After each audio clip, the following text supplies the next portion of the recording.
very good evening to our viewers. Thank you for joining us tonight on the agenda. My name is Toivon.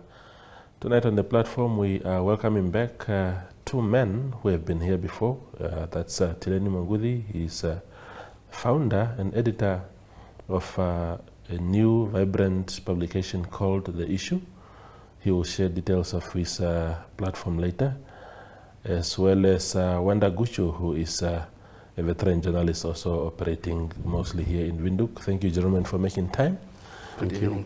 Yes, we have so much ground to cover. I thought we should start with you, Tileni, The Issue. Congratulations.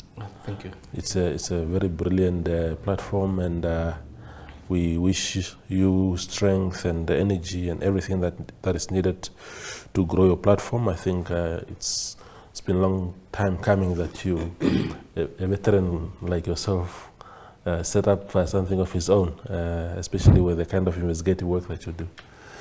Yeah, so that is fine. But let's start with you. So your publication, I think, broke the story on the 6th of May about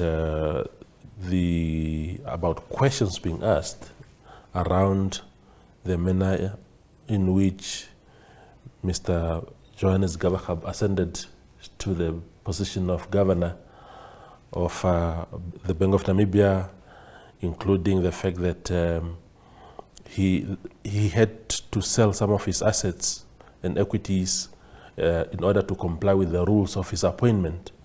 And later this week we learned then that he has been penalized with his business partners because of those transactions. If you can walk us into what transpired there. So, yes, you see, this story comes 2 years back. Basically what happened is that when the governor, when he was appointed as central bank governor, exactly that the requirements were that he should not have other outside business. And I think the writers of the law knew that this is a very powerful position and you wield so much influence on, in fact, our whole economy setup is dependent on you as the governor. So if you have specific business interests, it might deter you from making serious decisions, and some of them might be painful. And if you have special interests as well, that could also influence how you direct policy from the central bank point of view, because you have a sort of a bird's eye view over what's happening in the country from an economic perspective. Now, a few years ago, 2 years ago or so, we did write that the Competition Commission was investigating this issue of the governor and his sale of shares to a friend. That's the issue, that they were sold to a friend. And I think at that point in time, he had other business partners who, between him and them, they were also having fights. And these fights partly also come from the fact that they were fighting for control over some of these business entities, especially EOS Capital, which is a company that is managing public funds, pension money, not only GIPF, but there are other money as well that are there.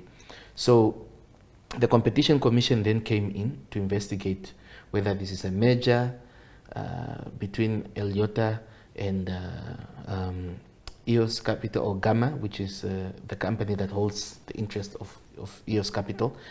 And now the trick there was, if it's a merger, remember that the Competition Commission should also make sure that you are not being anti-competitive. Now, Eliota was originally a company owned 100% by Johannes Gaa himself. And then here, the company that is, then he sold it to his friend, Ishmael Gokaibeb. Again, also here you have Gamma, that is also owned by Gawaxab. At least that time it was 55% owned by Gawaxab. And then again, it's also being bought by the same person who owns Eliota now. So it's almost like he's giving all his business interests, at least in those two financial services companies, to his friend. And that was where the red flags were raised. And eventually, obviously, as you saw from last week, that it was proven that there were some form of irregularities. Now, the governor is obviously disputing this, and they are saying that they they did not confirm or they did not concede any irregularity. They just decided to settle with the Competition Commission because of the time and it was going to be a strenuous process, protracted, and therefore. But that's really the issue. And then the other concept comes in then that the governor also then sold his shares to his sister-in-law, or so that's what they are saying. And we put these questions to him. He has not confirmed or denied. He's not answered those particular questions around his relationship with this person. And those shares, if you look at the Johannesburg Stock Exchange, were worth about 5 million or so, just over 5 million. Now that's a significant chunk. Now if you are selling such an interest to someone who is close to you, then the public has the right to know. And now these are the questions that have not yet been answered. How much did they get for these shares?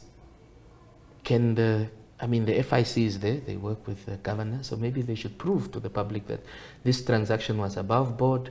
He said that he sold them through a stockbroker. We asked him about the name of the stockbroker. He didn't respond to that as well. So we want those answers so that we can clear the governor's name if he needs to be cleared. Otherwise, he will leave us speculating that there are irregularities. And this whole thing now is now casting doubt on the integrity of the governor. Now, the position that Johannes Gawaxab holds is one which requires integrity, unquestionable integrity. So that's where we are at now. I understand. Thank you. Sorry. Wanda, what did you make of the story? The Namibian on Friday ran an article saying that, citing people like, I think, Kalimbo of the Namibia Economic Freedom Fighters, saying that the governor must resign. What did you make of the whole situation and the call to resign? The documents that I saw, there's the word that he admitted. Now, if what Tileni is saying, that this admission was just to make the case go away, it's something else. But if he indeed admitted, and then we need to look at what does the Bank of Namibia Act say in such a case. And if it's going to be classified as a crime, is it fraud? Is it what? So in this case, and looking at the position that he has now, if he admitted, was he admitting to fraud? Was he admitting to committing a crime? So I think then we need to go back to the act and then see, should he still be there?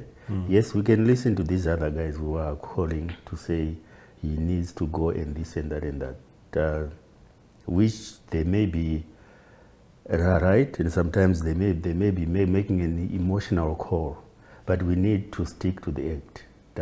What does the act say? If a governor admits to committing such an act, should he stay on or should he go? So I think basically the Minister of Finance then should either come out in the open to say what action are they going to take, because like Tileni said, people will keep on speculating if there's no word out there to say this is what we are doing to deal with this case. Yeah. Do you think that the onus is also on him to, as a man that has always saw himself as a businessman who does things beyond reproach?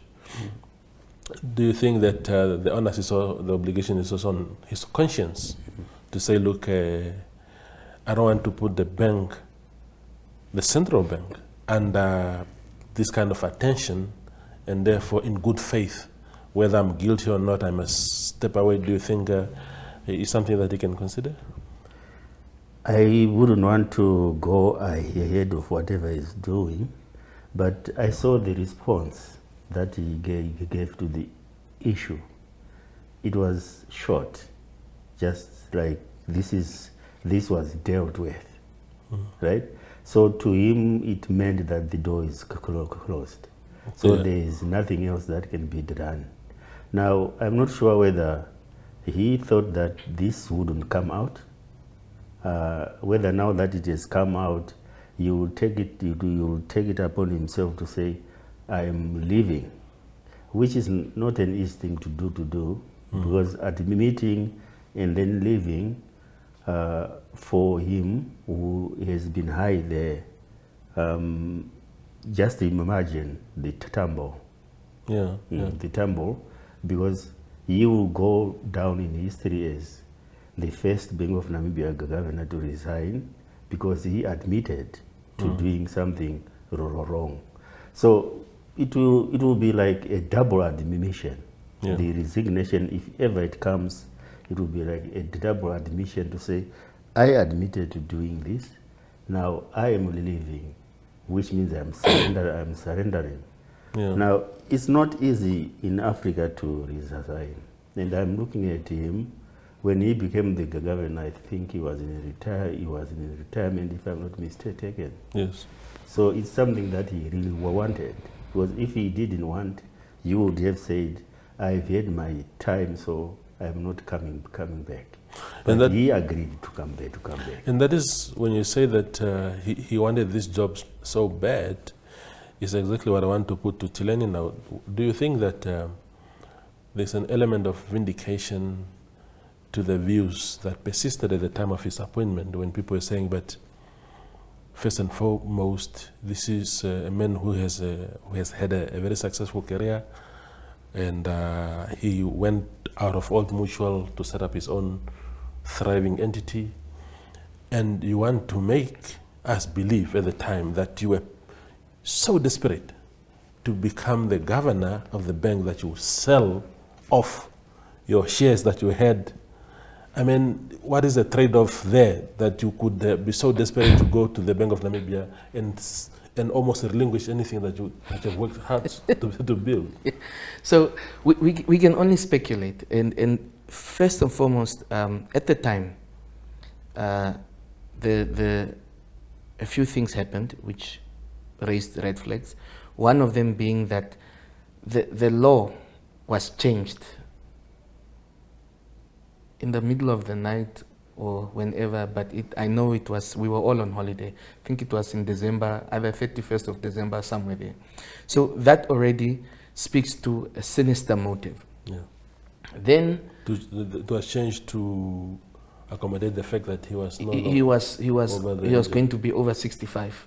So the Bank of Namibia Act was changed to accommodate his age. Now, we had at that point in time, the Bank of Namibia does have competent, qualified people, including the deputy governor,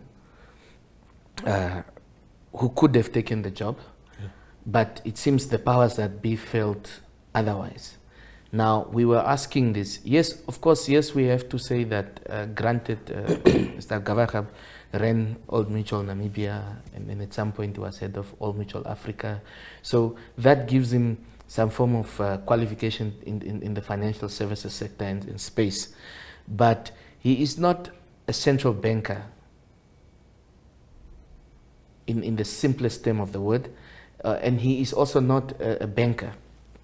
So there were questions around whether he qualifies to be there. That was really some of the questions, and people felt, okay, it's a political appointee. Those proponents for his appointment were saying, but yeah, we are now looking at it from a very pragmatic form. This economy is low. We need somebody who thinks out of the box. We need somebody who is not bogged down by the bureaucratic red tape, because the technocrats who are sitting there at the central bank and in the Ministry of Finance are so used to this thing that they can't think beyond their own bureaucratic red tape. So that was the speculation. Now, then comes this question. Now, you are appointed for 10 years, 5 years. Your term is 5 years. Now, you had a business that is managing more than 1 billion in assets. That's a good business. I mean, if you take what is 1% of 1 billion, and at some point, depending, I think it's about 1.8%, that's the management fees that you would get, roughly, from that. So that was a flourishing business. Then you have now a business that you are starting, which is called Eliota, which is now going to go into listed exchange and listed investments to be trading on the stock exchange.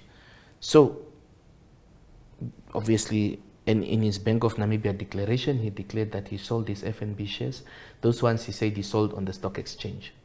Then there was now this significant amount of old mutual shares, which, based on what we looked at on the stock exchange, they were worth about 5 million. Now, you sell all of this wealth and vast interest just so that you hold an office for 5 years. So then we ask the question, what was the motivation? Was it legacy? Did you want to have it on your CV and say, well, on these banknotes in Namibia, they have my signature and my name? So it was so we're trying to understand what was the motivation, because this was a short-term position and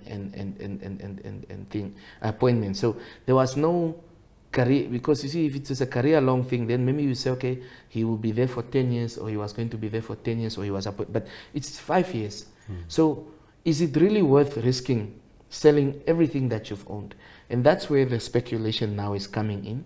Unless the governor comes and puts the nation to his confidence and tells the nation that, look, this is what happened, people will keep speculating that maybe he did not even sell his shares, because that's the speculation now. They are saying no, because he sold it to his friend. They were just parked there. Yeah, they were just parked, in the meantime, so that when he comes back from being central bank governor, then he retains them. Now that in itself is a form of a move that would allow people to question your integrity. And unfortunately, the central bank governor should not be in a position where people are second guessing his motives, his moves. And he declared to the central bank that he sold his shares to unrelated parties. Now that also is another angle. What is an unrelated party in this case? And when he says unrelated parties, was he saying that the person who bought the shares is not related to the entities where they are buying the shares, or is not related to him? Because the aim of having this unrelated parties or related party conversation is to make sure that an institution like Bank of Namibia or any major company can manage the potential conflict of interest that comes out of this transaction.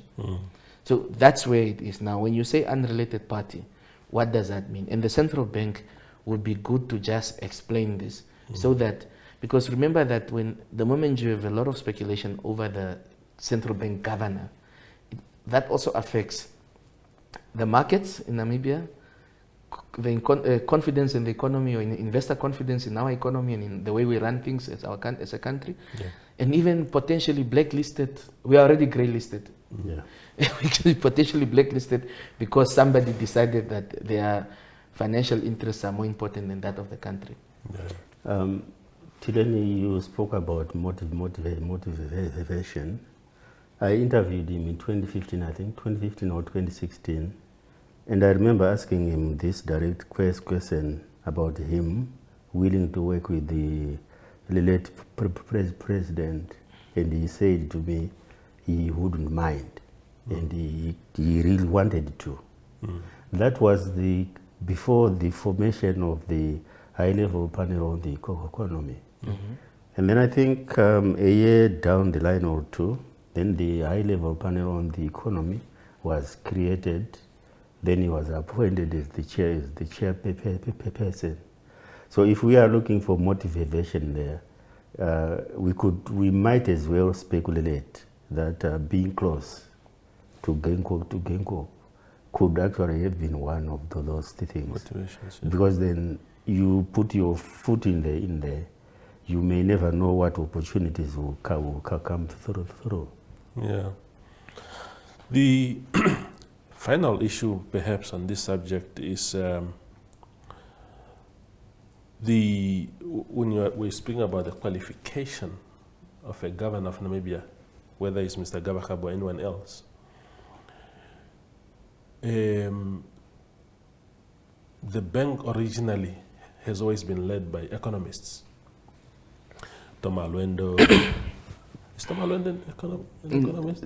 Not in the bigger, Not in the greater traditional sense. sense. Yeah. But yeah, you see, the Bank of Namibia actually says an economist, somebody in finance, experience in finance, banking, and law. Yeah. Yeah. So. But it doesn't have to be all in one basket. You just have to have one of those, or does it?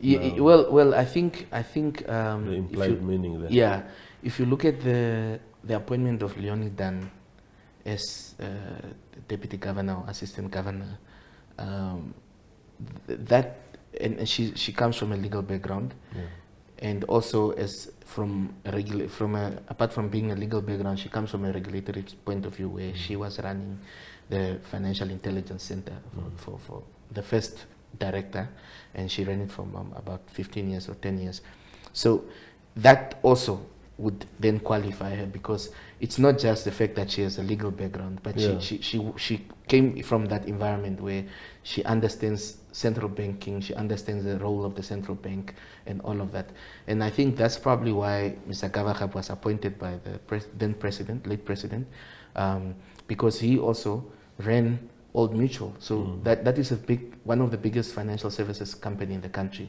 And its interest at one point was also with Nedbank, it's banking.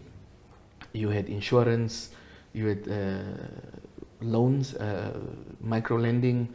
So you had all of this basket in one. So it would look like, and also infrastructure development financing. So it would look like he has that qualification to a large extent. Yeah. So my which is good that is settled. My concern now, it's a concern that I picked up for some months now, that since January, when Mr. Wanguta, the deputy governor Wanguta, got seconded to NAMCOR, that the bank has been left essentially with the top three of the bank. None of them is an economist. Not Mr. Gawaxab, not Leonie Dan. I can't remember who's the third person, but I know that even the third person. The third person is in IT. From an IT, yes, absolutely. So ordinarily you would want to have an economist there, and the head of research, I think is Floret Nakusera, if I'm not mistaken, should be the person who's next in line to be. If you look at the traditional way of things, they were always either the head of banking supervision or the head of research. Those were the guys who were sort of almost seen to be the ones to go up there. And also remember that in the older days, the Bank of Namibia structure was such that the directors of business units would be reshuffled. And the aim was also to build capacity. So you find somebody who was head of research, then they become banking supervision. This one is moved to research.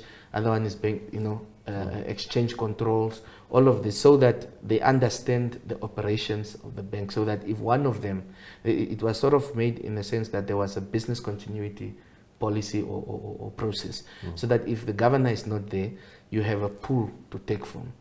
You won't have a brain drain. Yeah, absolutely. I see that,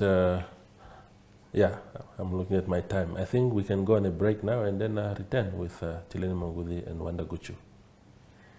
Introducing 061 Express, brought to you by Synergy in proud partnership with Windhoek Express. Here's your chance to make your voice heard, to celebrate the businesses that make Windhoek exceptional.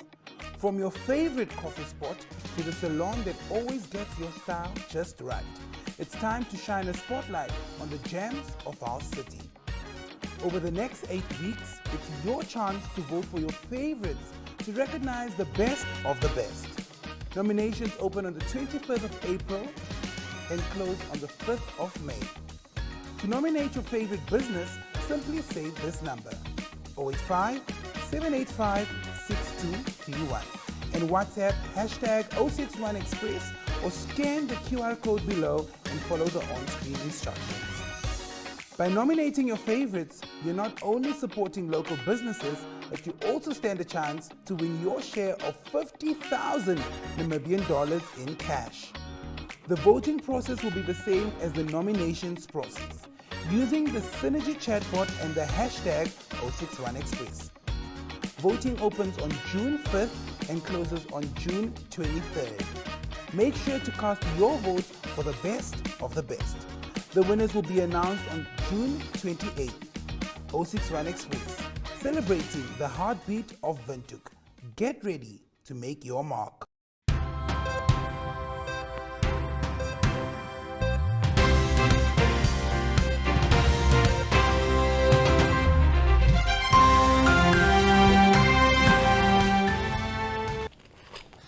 The conversation continues on the agenda now. Gentlemen, another topic that dominated headlines this week is around equity shareholding in oil and green hydrogen. Is a topic that has been going on for so long because companies like our state-owned company NAMCO has only 10% in many of these deposits, and people feel it's our resources.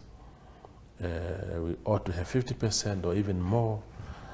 Wonder, you write extensively on this subject. What is your take on this equity conversation? Trevor, I think we need to look at countries that have developed their oil sector, and we need to learn from how they've done it.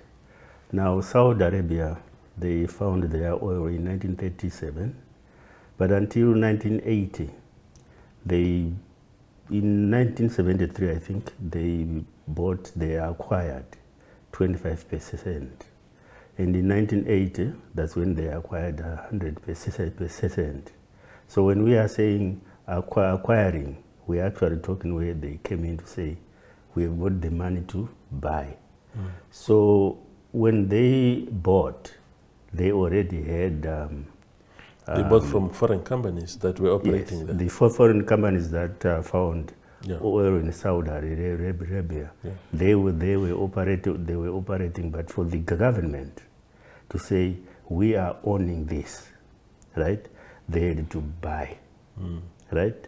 And it was only in 1980 that they managed to have 100% stake. And then if we look at Iraq had to nationalize because they started to form their company. That was the early 60s. And by 1972, this is exactly when they said, we are taking over, right? But if you look at the case of Iraq, there were also circumstances there. So the nationalization came after they had formed their companies in the early 60s. So one might then ask, what were they doing between the early 60s and 1972? And one might also ask, what were the Saudis doing between the 1938 and 1980 when they finally moved in, right?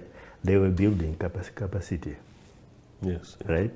When we talk about building capacity, we are talking about skills, we are talking about technology, we are talking about infrastructure, and we are talking about everything else that can make a country stand on its own. Yeah.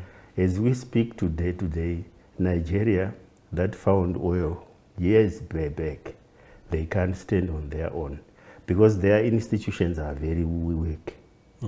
Right? So coming to the demand that NAMCO must own 50%, I wouldn't say it can be done. It can be done, but we need to look at the circumstances. Under what circumstances are we saying NAMCO should own 50%? Where are we coming from? What does owning 50% mean? Does it mean just saying we need a 50% carrying interest? Carrying interest means you haven't put anything, right? Some other parties are carrying you, right?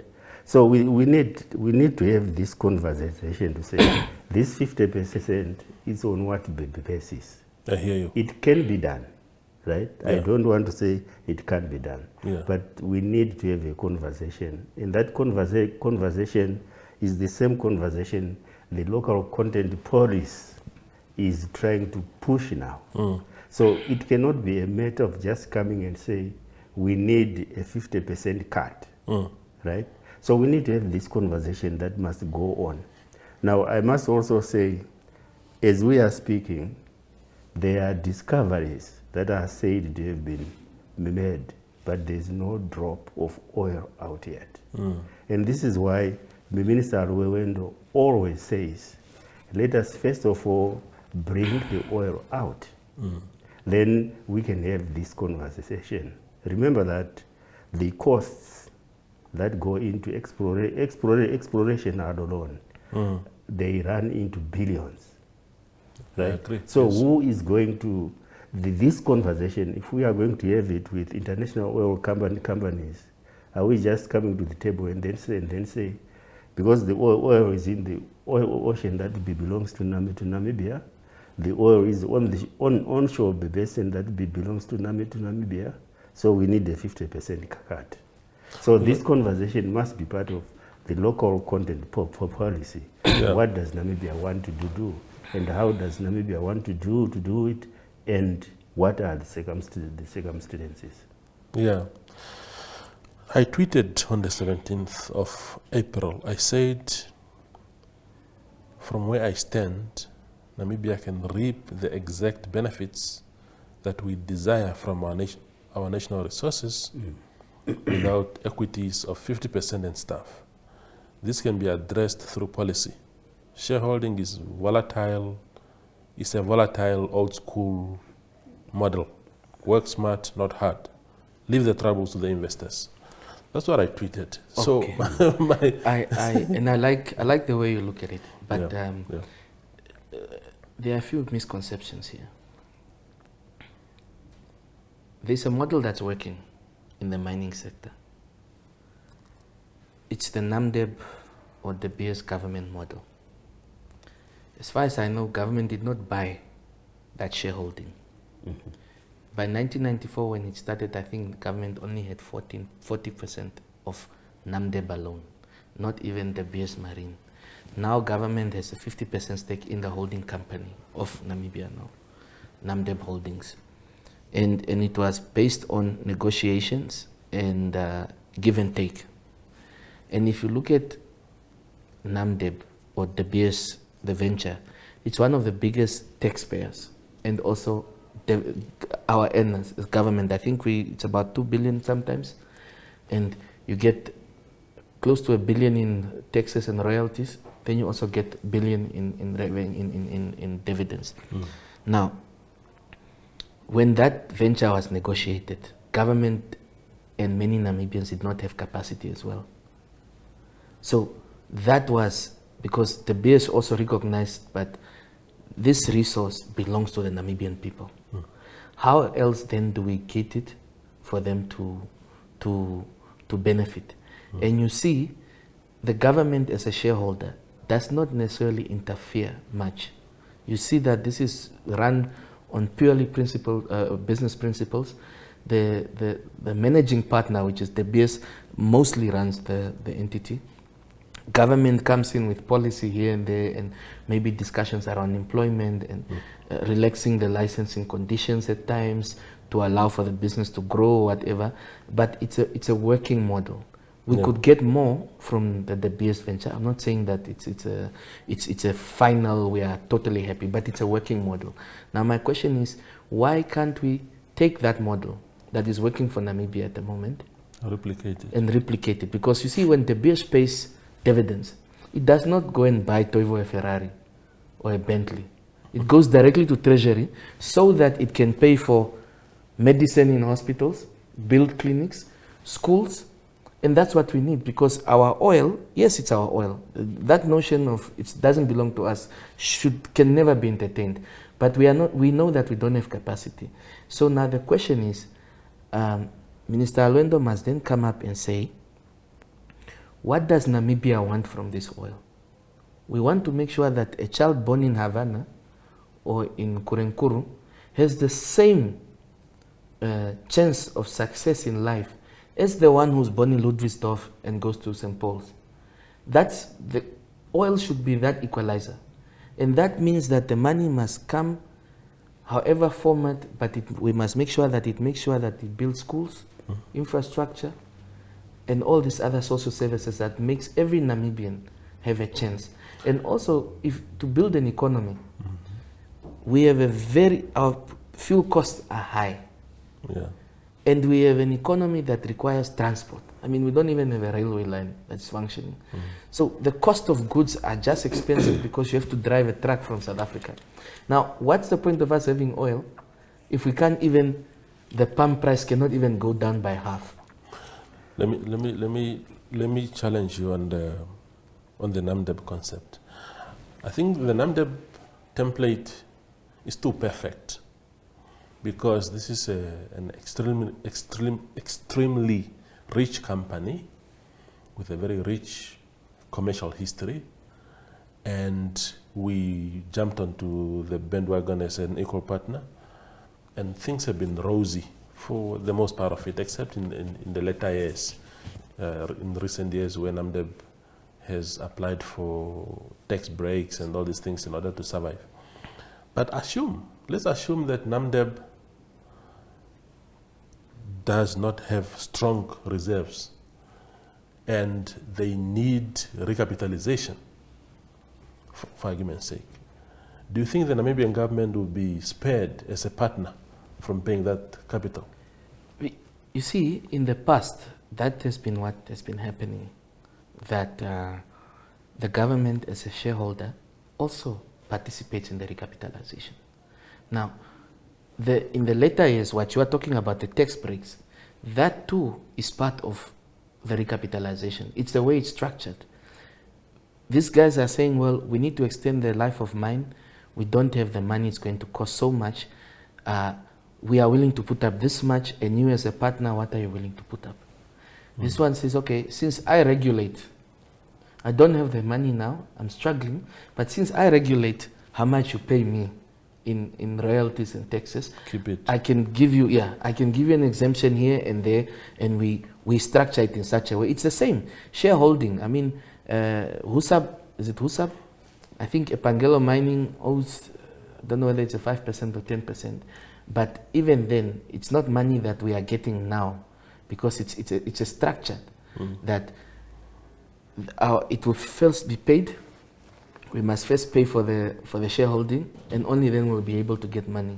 But you see, this Namdeb one is different. It's more different because they said, okay, we'll just give you because it's your resources, and that's what we want. We want a situation where our government is a participator, because the resources belong to the people. Our government participates on behalf of the people, so that whatever we get out of it should then directly benefit the children in Havana.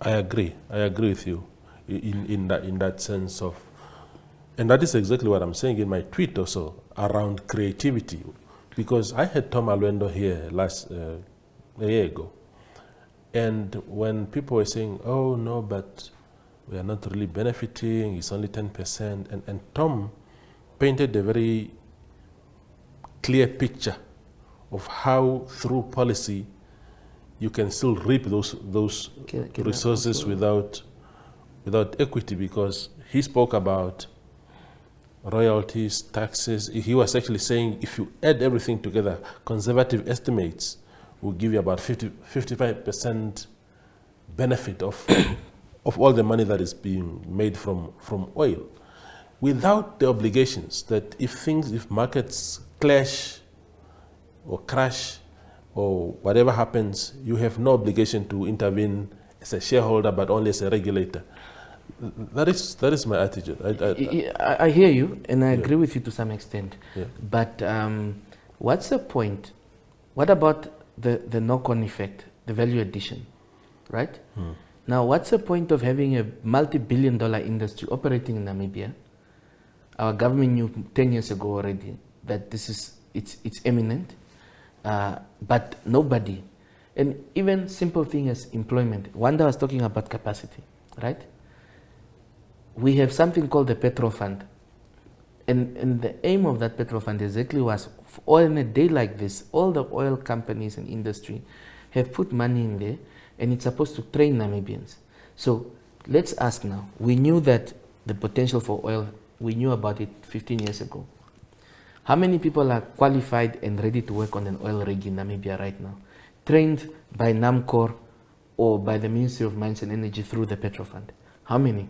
How many petrochemical engineers do we have in this country? Trained and maybe sent on an internship on attachment somewhere to gain capacity. So the problem with Minister Alwendo's statement for me is that he is talking about it, but government is not showing what it has done to prepare for this day. So you can't then say that, well, Namibians are entitled. We obviously, I don't even want to go into the conversation around shareholding. I'm just saying, how will the Namibian people benefit, whether it's employment? Because right now when these companies come, they'll just say, well, you guys don't have capacity. Then they'll bring their own employees from across the globe. And that, again, that's money that we will lose in the economy because it's money that will go elsewhere. So all of those trickle-down effects, those little small things, that's what we want to know. What is the plan? I hear you. Okay. Let me clarify the DBS deal. I remember that DBS operates in South Africa, Namibia, Botswana, and Canada. And Angola as well, to some yes. extent. So if DBS loses Botswana, for example, this is exactly why they had to give in to NaCC's demands, right? And right now, DBS is moving its offices from Qatar to Gaborone, because they know that Botswana is one of the biggest diamond producers. So they can't afford to lose it. So they cannot also afford to lose Namibia, because that would take a chunk off their table. But apart from that, remember that the diamonds here were discovered in 1907, and DBS came on around 1927.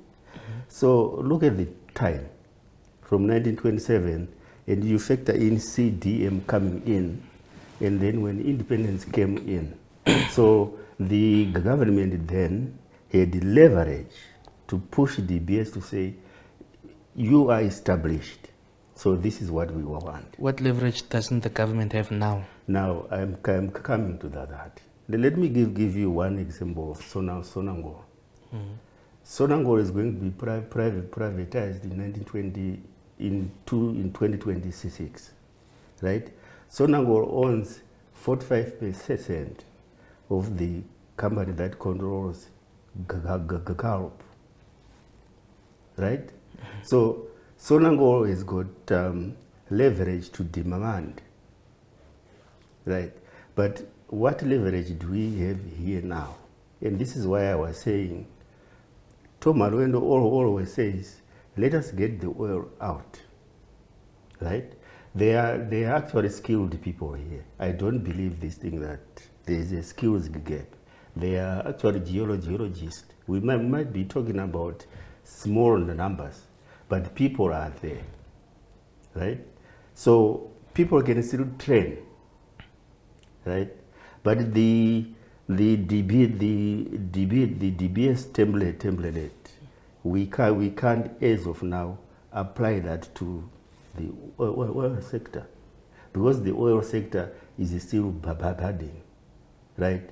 The Saudis, the Qataris, the Iraqis, they also gave it time to say within this time we can move in.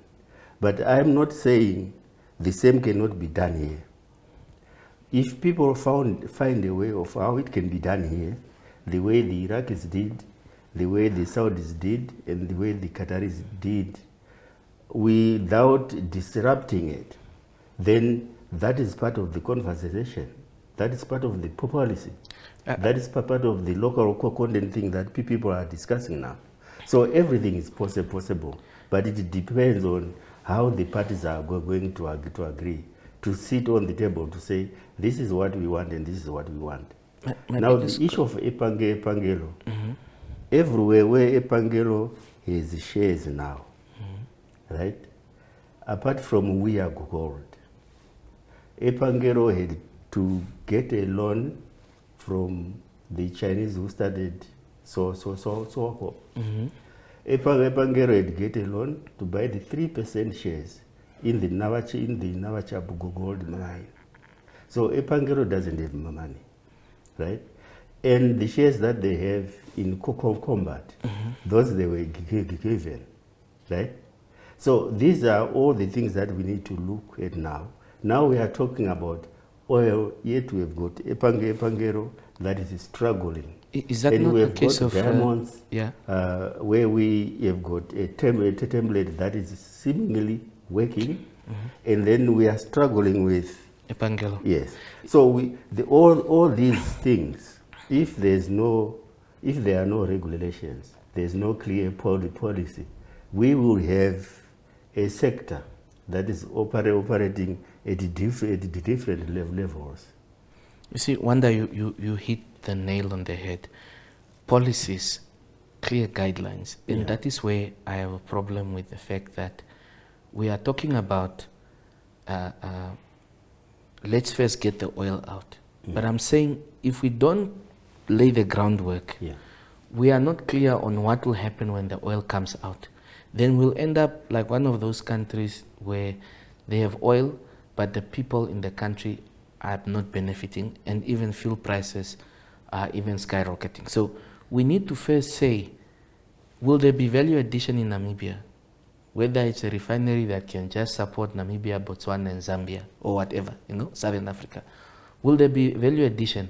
And if there's no value addition, how will these guys who are the oil majors, the producers, will they give us a certain quota every year of free fuel or whatever, subsidized fuel, so that the Namibian people can feel it? So all of these policies, you are talking about policies which we don't have, and that's the problem with Namibia. Governance is an issue. But I want to put this question to you, Tileni, or to rather highlight my fears. You see, I think there's this Ivory Tower attitude among Namibians. I find some demands a bit unrealistic. So it is our oil, settled. That debate is settled, and we must benefit from it as much as possible. The problem is that we want, for example, 50% in some of these deposits, and we don't want to put in capital injection. Of course, we don't have the resources into even exploration.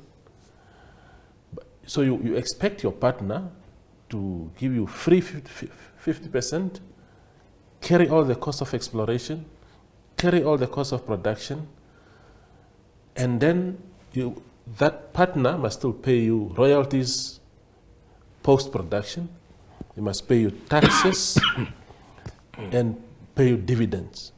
I'm asking myself, what kind of serious business person in the world will agree to such an arrangement? Okay, so that's where you put your money, but there's barely anything out for you as a business person. Yeah, this is what we're saying, that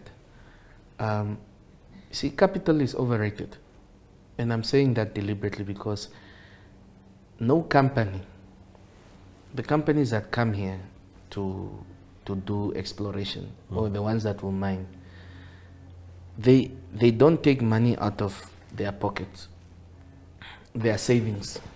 So this is my 1 billion savings, I'm going to put it in this thing. Yeah. They also, in actual fact, before you go into Tileni, part of it, yes, is from their savings. But the reason why most of these companies, if they make a discovery here, whether it's uranium, whether it's lithium, the reason why they send out that information to say, we have so much here, it's because they want the people either in Australia, Canada, in the UK to raise money, to buy shares. Yes. Right?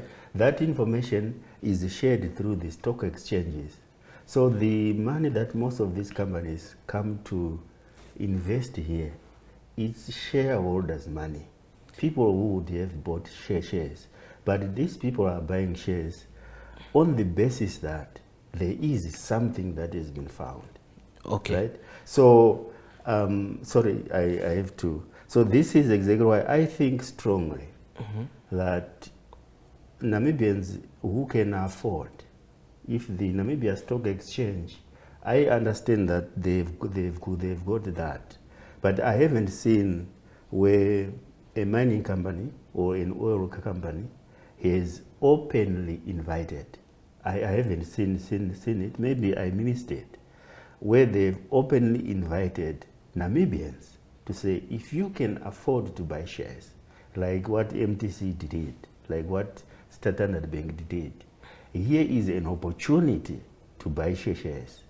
Right? You see, that's the one thing. That's why I was saying that capital, the term capital in this context, sometimes it's overrated, because even former Minister of Finance, Kalish Letvan, used to say, look, we are always talking about capital injection, foreign direct investment. But sometimes our governments in Africa do not even raise money domestically. Now, that's what Wanda brought up. Now, I'm not saying that we should stifle investors. That's not what I'm saying. What I'm saying is that, like you said, do we have a platform where, as a Franz Ndongo, very wealthy Namibian, where he will be allowed to say, okay, I have 200 million. I want to invest to participate in this oil thing. Are Namibians really being allowed that option? Because this local content obviously is something that is very contentious. But I'm asking now, and that's why I was saying governance, policy. Can we say, okay, no, we'll allow you to raise at least 10% or 20% of this money locally? We don't have a lot of money, but can we allow that? And then we are saying, okay, fine, let's do that. And my issue for me is the regulation. I just say, if the policies are clear, then we won't have problems. Because it's true, the risk, whoever takes the risk must first be allowed to recoup their income. That's how the world works. But you can't keep people out and then you say they're entitled. Because at what level? Because these companies also come here, like exactly what Wanda said, they raise funds. They don't come here and just say, well, this is my last 1 billion.